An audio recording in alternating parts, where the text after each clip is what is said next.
ഇന്ന് ഉച്ചയ്ക്ക് വേണ്ട ചോറും കറികളൊക്കെ വെച്ചപ്പോൾ ഞാനത് നിങ്ങൾക്ക് കൂടി ഷെയർ ചെയ്യാമെന്ന് വിചാരിച്ച് വീഡിയോ എടുത്തിട്ടുണ്ടായിരുന്നു. അപ്പോൾ ചോറ് വയ്ക്കാനായിട്ട് കലത്തിൽ വെള്ളം എടുത്ത് അടുപ്പിൽ വെച്ചു. ഗ്യാസ് അടുപ്പുമ്പോൾ ചോറ് വയ്ക്കാറ്. ചോറ് കുറച്ച് മതി, രാത്രിയിൽ ആരും അങ്ങനെ ചോറ് കഴിക്കാറില്ല. അപ്പം അതുകൊണ്ട് തന്നെ നമ്മൾ ഗ്യാസുമ്മേൽ ചോറ് വയ്ക്കാറ്, ഗ്യാസ് അടുപ്പിലാണ് ചോറ് വയ്ക്കാറ്. അപ്പോൾ വെള്ളം ചൂടായപ്പോൾ അരി കഴുകിയിട്ട്, നമുക്ക് പുകയില്ലാത്ത അടുപ്പുണ്ട്, അതിപ്പോൾ അങ്ങനെ ഉപയോഗിക്കാറില്ല, വല്ലപ്പോഴും മാത്രം അതിലെന്തെങ്കിലും വെള്ളം ചൂടാക്കി അങ്ങനെയൊക്കെ ചെയ്യാറുള്ളൂ. പിന്നെ കറി വയ്ക്കാനായിട്ട് കറിവേപ്പ് കിട്ടിയിട്ടുണ്ടായിരുന്നു, അപ്പോൾ വറുക്കാമെന്ന് വെച്ച് അത് ഞാൻ വീഡിയോ എടുക്കാൻ മറന്നുപോയി. പിന്നെ നമ്മളെ കൃഷി ഉണ്ടല്ലോ, അതിൽ നിന്ന് കുറച്ച് പയറും പാവയ്ക്കയും കിട്ടിയിട്ടുണ്ടായിരുന്നു. അപ്പോൾ അതെല്ലാം ഞാൻ വെള്ളത്തിലിട്ട് വെച്ച്, പയർ കഴുകിയിട്ടുണ്ട്, ഇനി അരിഞ്ഞതിന് ശേഷം കൂടെ ഒന്ന് കഴുകും.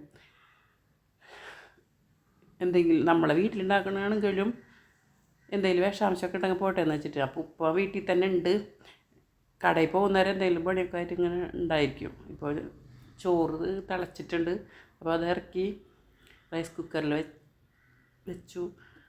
അപ്പോൾ നമ്മളിങ്ങനെ ഒരു തിള വരുമ്പോൾ തന്നെ ഇറക്കി വയ്ക്കും. ഒരു 1.5 മണിക്കൂർ കൊണ്ടൊക്കെ ചോറ് വെന്ത് കിട്ടും. ചില അരി വേവാൻ ഇത്തിരി പ്രയാസമുണ്ട്, അപ്പോൾ 2 മണിക്കൂറൊക്കെ വയ്ക്കും. അപ്പോൾ നമുക്ക് സാധാ ചോറ് പോലെ തന്നെ നന്നായി കിട്ടും.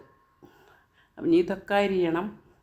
അപ്പോൾ പാവയ്ക്ക ഞങ്ങൾ മീൻ വറുക്കണ പോലെ തന്നെ ചെയ്യുക. അരിഞ്ഞതിന് ശേഷം ഉപ്പും മഞ്ഞൾപ്പൊടിയും മുളക് പൊടിയും പുരട്ടി വയ്ക്കും, കുറച്ച് നേരം വയ്ക്കും. എന്നിട്ടാണ് നമ്മൾ വെളിച്ചെണ്ണയിൽ വറുത്തെടുക്കും. ഇവിടെ വറക്കണതാണ് എല്ലാവർക്കും കൂടുതൽ ഇഷ്ടം. ചിലപ്പോൾ ഒക്കെ ഉപ്പേരി ഉണ്ടാക്കും. പിന്നെ പയർ എന്ന് വെച്ചാൽ അതിന്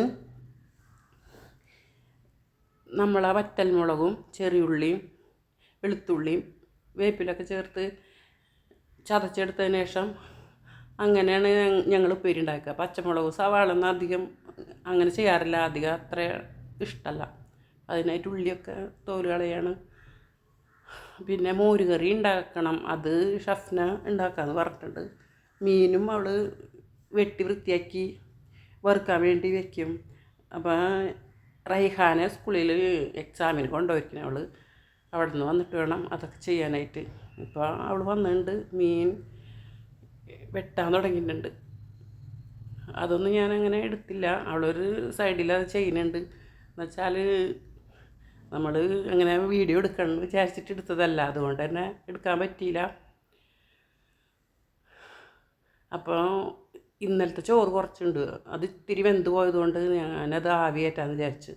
അപ്പോൾ 3 അടുപ്പിലും ഓരോ ചട്ടി പാത്രവും വെച്ച് എല്ലാം ഒന്നിച്ച് ചെയ്തെടുക്കാമെന്ന് വെച്ച്. അതിനായിട്ട് നമ്മൾ ആവി പാത്രം വെച്ചിട്ടുണ്ട് ചോറ് ആവി കയറ്റാൻ. പിന്നെ പാവയ്ക്ക വറുക്കാനായിട്ട് ഒരു ചട്ടി വെച്ചു, പയർ ഉപ്പേരി ഉണ്ടാക്കാൻ മറ്റൊരു ചട്ടി വെച്ചു. അപ്പോൾ എല്ലാ പണിയും കൂടെ ഒന്നിച്ചിട്ട് കഴിയുമല്ലോ. അപ്പോൾ അടുക്കളയിലത്തെ പണി കഴിഞ്ഞ് കഴിഞ്ഞാൽ നമുക്ക് അലക്കാനൊക്കെ പോവാം, പിന്നെ കുളിക്കുക നിസ്കരിക്കുക അങ്ങനത്തെ കാര്യങ്ങളൊക്കെ ചെയ്യാമല്ലോ. അപ്പോൾ നമ്മൾ പാവയ്ക്ക വറുക്കാനായിട്ട് ഓയിലാണ് ഒഴിക്കുന്നത്. അപ്പോൾ അധികം പാവയ്ക്ക കുടിക്കുകയില്ല, വെളിച്ചെണ്ണയിലൊക്കെ വറുക്കുമ്പോൾ വെളിച്ചെണ്ണ ഇങ്ങനെ കുടിക്കും. പിന്നെ മാത്രമല്ല, പിന്നെ വേറെ ഒന്നും എടുക്കാൻ പറ്റില്ലല്ലോ പാവയ്ക്ക വറുത്തെണ്ണ, അതപ്പോൾ നമുക്ക് കളയുകയും ചെയ്യാം. ഉപ്പേരി ഉണ്ടാക്കാനായിട്ട് വെളിച്ചെണ്ണ ഒഴിച്ചേട്ടോ.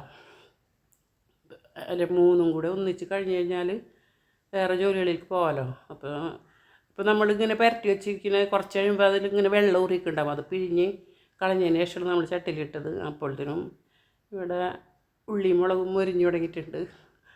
അപ്പോൾ ലേശം മഞ്ഞൾപ്പൊടി കൂടി ചേർത്ത് ഇളക്കിയതിന് ശേഷമാണ് നമ്മൾ പയറിടുക. അപ്പോൾ നല്ലൊരു കളറായിരിക്കും, ആ പച്ചപ്പ് വിടൂല.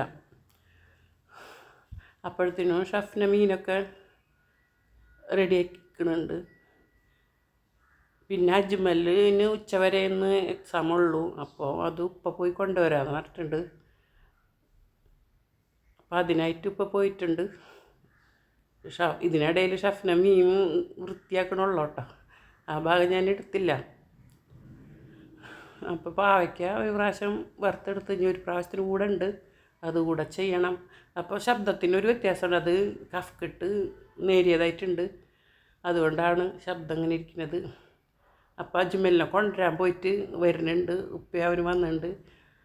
അപ്പോൾ ആൾ ഇവിടെ നിന്നേ കണ്ട് ഞാൻ വീഡിയോ എടുക്കുന്നുണ്ടെന്ന്. അപ്പോൾ ഇനി മുഖം പൊത്തി വരുള്ളൂ, ചില സമയത്ത് മാത്രം വീഡിയോ എടുക്കാൻ സമ്മതിക്കാറുള്ളൂ, അല്ലെങ്കിൽ കണ്ട മുഖം പൊത്തിന് വരുന്നത്. ഇപ്പോൾ നമ്മുടെ മീനൊക്കെ കഴുകി വൃത്തിയാക്കിയിട്ടുണ്ട്. നന്നാക്കി കഴുകി വൃത്തിയാക്കി കായം തേച്ച് വെച്ചിട്ടുണ്ട്. മോര് കറി അടുപ്പത്തായിട്ടുണ്ട്. മീൻ വറുക്കാൻ വെച്ച് ചോറ് റെഡി ആയിട്ടുണ്ട്. നമുക്ക് ഊണ് കഴിക്കാം. നിങ്ങൾക്ക് ഈ വീഡിയോ ഇഷ്ടമായാൽ ലൈക്ക് ചെയ്യുക, ഷെയർ ചെയ്യുക. ഇനി വരുന്നവരെ ടാറ്റ.